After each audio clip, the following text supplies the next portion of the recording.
Hi guys! This is your Rider Kay! Magluluto nga pala kami ng atay ng manok for today's video with Baptang Jeremy! Kahit nanonood lang naman talaga ako dito sa likod. Nanggugulo lang pala. Para sa ating first step, nalinis namin yung mga atay. Ilang araw na din kasi ako nagkikrave dito guys. Mga 3 hours siguro.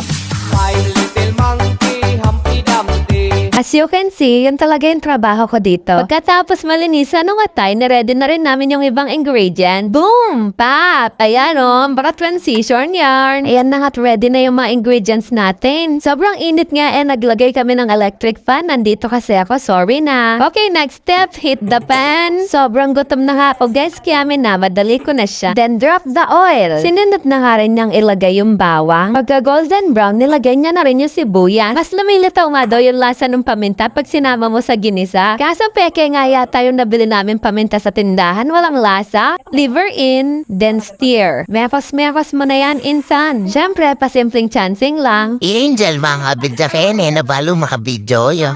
Siguro, umiral siguro yung kadimonyo ng aking kamay. Gumalaw.